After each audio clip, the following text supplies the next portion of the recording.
പിന്നെ രണ്ടാമതായിട്ട് അദ്ദേഹം ലോകനാഥൻ അയ്യേഴ്സ് അല്ല എന്ന് പറഞ്ഞ സിനിമയിലെ ഷൂട്ടിംഗ് ലൊക്കേഷനിൽ ഇരിക്കുമ്പോൾ അവിടെ ഉണ്ടായ ഒരു സംഭവം അത് ഞാനൊന്ന് പറയാം. ഓക്കെ. അന്ന് ഞാൻ ലോകനാഥൻ അയ്യേഴ്സ് എന്ന് പറഞ്ഞ സിനിമയുടെ ഷൂട്ടിംഗ് ലൊക്കേഷനിൽ ഇങ്ങനെ ഇരിക്കുകയായിരുന്നു. അപ്പോൾ അവിടെ രാജൻ ബി ദേവ് സാറുണ്ട്, എല്ലാവരും ഉണ്ട്. അപ്പോൾ ഇങ്ങനെ ഇരിക്കുന്ന സമയത്ത് ബുദ്ധിമാന്യം വന്നൊരു കുട്ടി ആള് അടുത്തേക്ക് വന്നു. എന്നിട്ട് ചോദിച്ചു, ആരാ? ഞാനാ മോനെ, കലാഭവൻ മണിയാ. ഈ സിനിമയിലൊക്കെ കാണുന്ന കലാഭവൻ മണിയാ? അതേ മോനെ, ഞാൻ സിനിമയിലൊക്കെ കാണുന്ന കലാഭവൻ മണി തന്നെയാ. എനിക്ക് മണിത്തേട്ടനെ ഭയങ്കര ഇഷ്ടാ.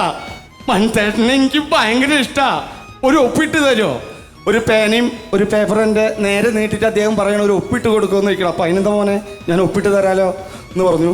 അപ്പോൾ അദ്ദേഹം അങ്ങനെ ഇരിക്കുന്ന സമയത്ത് പ്രൊഡക്ഷനിലൊരു പയ്യൻ വന്നിട്ട് പറഞ്ഞു, ഊണ് കഴിക്കാൻ പോവാന്ന് പറഞ്ഞു. ഊണ് കഴിക്കാൻ പോവാന്ന് പറഞ്ഞപ്പോൾ ഈ പയ്യൻ പറയുന്നൊരു ഡയലോഗ് അത് നമ്മുടെ മനസ്സിൽ തട്ടണ ഒരു ഡയലോഗാണ്. ഊണ് കഴിക്കാൻ പോവാ? നിങ്ങൾ ഊണ് കഴിക്കാൻ പോവാ?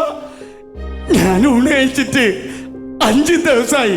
ഞാൻ ഊണ് കഴിച്ചിട്ട് 5 ദിവസമായി. എനിക്കിത്തിരി ചോറ് തരുമോ?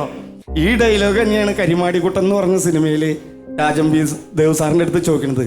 വിശന്നറ്റ മോലാളി, എനിക്കിത്തിരി ചോറ് തരുമോ?